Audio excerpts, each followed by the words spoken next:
انسان کا سب سے قیمتی سرمایہ اس کے اعمال ہیں۔ اعمال پر ہی اس کی بلندی اور پستی، اس کی ترقی اور تنزل، اس کی مقبولیت اور نامقبولیت کا دار و مدار ہے۔ اعمال ہی انسان کو بام عروج پر لے جاتے ہیں اور اعمال ہی اس کی ذلت و تباہی کے گڑھے میں پہنچا دیتے ہیں۔ یہی حال اجتماعی زندگی کا ہے۔ اگر کسی قوم کے افراد کی اکثریت حسن اعمال کی سرمایہ دار ہوگی تو وہ قوم ترقی اور عروج کی بلندیوں کو چھو لے گی، اور جس قوم کے افراد حسن عمل سے محروم ہوں گے وہ ترقی کی بجائے تنزل کی طرف جائے گی۔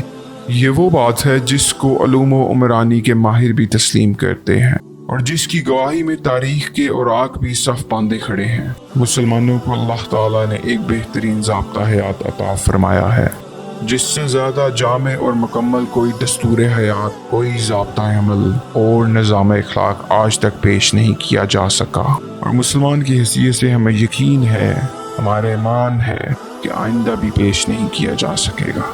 حضور اکرم صلی اللہ علیہ وآلہ وسلم کا فرمان ہے، مومن کے میزان میں اچھے اخلاق سے زیادہ کوئی چیز وزنی نہ ہوگی۔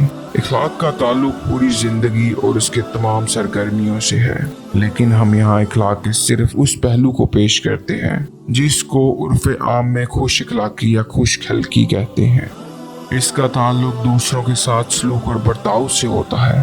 سرکار دو عالم صلی اللہ علیہ وآلہ وسلم نے فرمایا، ہر چیز میں اللہ تعالیٰ نے احسان فرض کیا ہے، یعنی اللہ کو یہ بات پسند ہے کہ آدمی جو کام کرے تو خوش اسلوبی سے کرے۔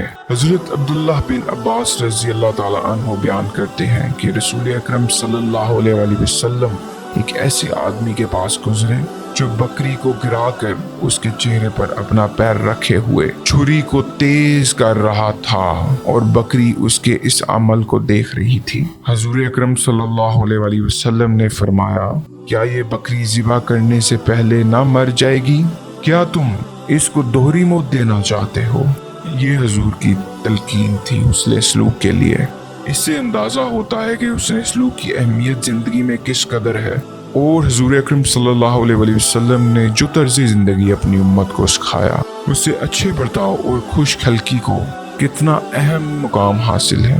حسن سلوک ایک ایسی چیز ہے جس کا اظہار ہر وقت، ہر موقع، ہر شخص سے ہو سکتا ہے۔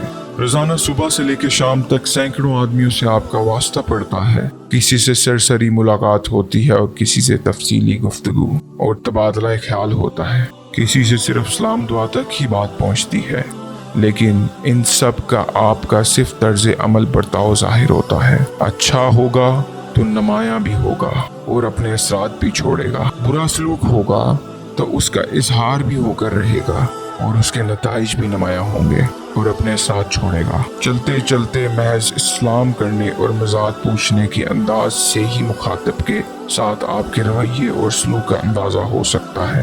حضور صلی اللہ علیہ وآلہ وسلم کا ارشاد ہے، اپنے بھائی کے لیے مسکرا دینا بھی صدقہ ہے۔ باہم اخوت اور محبت اور یگانیت کے ایسے نقطے آپ کو کہاں ملیں گے؟ یہ بظاہر چھوٹی چھوٹی باتیں زندگی میں بڑی اہمیت رکھتی ہیں۔ تعلقات بنانے اور بگاڑنے، رشتوں کو توڑنے اور جوڑنے میں ان چھوٹی چھوٹی باتوں کا بڑا دخل ہوتا ہے، بلکہ اکثر ہم باتوں کے مقابلے میں چھوٹی چھوٹی باتیں ہی انسانی تعلقات پر زیادہ اثر انداز ہوتی ہیں۔ حسن سلوک انسان کو وہ طاقت اور وہ کشش عطا کرتا ہے جس سے وہ دلوں کو مسخر کر لیتا ہے۔ ہمت افزائی کا ایک جملہ حوصلوں کو بلند اور عزم کر دیتا ہے۔ یہ سب حسن سلوک کے کرشمے ہے۔ بڑے سے بڑا آدمی اگر اس نعمت سے محروم ہے تو سمجھے وہ انسانیت کے حقیقی جوہر سے محروم ہے، اور سچی خوشی اس کے پاس کبھی نہیں بھٹکے گی۔ انسان جتنا بڑا ہوگا اتنا ہی اس کا طرز عمل اور برتاؤ شائستہ اور شریفانہ ہوگا۔ بڑائی کا مطلب ہی یہ ہے کہ آپ حسن سلوک کی دولت سے مالا مال ہوں۔ انسانی تمدن کی یہ خصوصیت ہے کہ بڑے اور چھوٹے ایک دوسرے کے محتاج ہیں۔ بڑوں کو چھوٹوں کا تعاون درکار ہے اور چھوٹوں کو بڑوں کی مدد طلب ہوتی ہے۔ تمدن کی گاڑی دونوں پہیوں پر چلتی ہے۔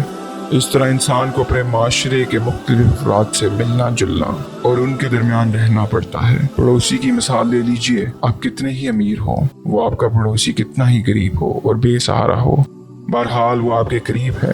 آپ کو اس کی خوشی اور اس کو آپ کی تکلیف کا سب سے پہلے علم ہوگا، اور آپ ایک دوسرے کے رنج و راحت میں سب سے پہلے شریک ہو سکتے ہیں۔ اور اگر آپ ایسا نہیں کرتے تو آپ اچھے پڑوسی نہیں ہیں، اور آپ اچھے پڑوسی نہیں ہیں تو اچھے انسان بھی نہیں ہو سکتے۔ آپ کا حسن سلوک سب سے پہلا مستحق آپ کا پڑوسی ہے۔ سرکار دو عالم صلی اللہ علیہ وآلہ وسلم نے اس نقطے کو کس خوبی سے بیان فرمایا ہے: اگر تیرے ہمسائے تجھے اچھا کہتے ہیں تو واقعی اچھا ہے، اگر تیرے بارے میں تیرے ہمسائے کی رائے خراب ہے تو ایک برا آدمی ہے۔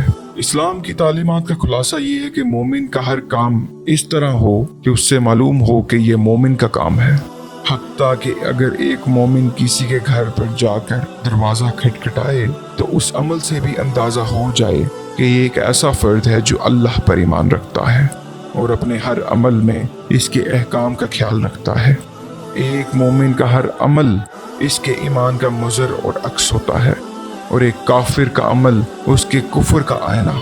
دین کا فرق اور طرز زندگی کا فرق انسانوں کے کردار، برتاؤ اور اخلاق میں مستحق ہوتا ہے۔ حسینیت اور یزیدیت زندگی کے ہر شعبے میں اپنا اپنا کردار ادا کرتی ہے۔ مومن کا ہر عمل اس کے ایمان کی شہادت دیتا ہے۔ طرز حیات اور طرز عمل سے انسانوں کے درمیان ایک واضح خط امتیاز کھینچ جاتا ہے۔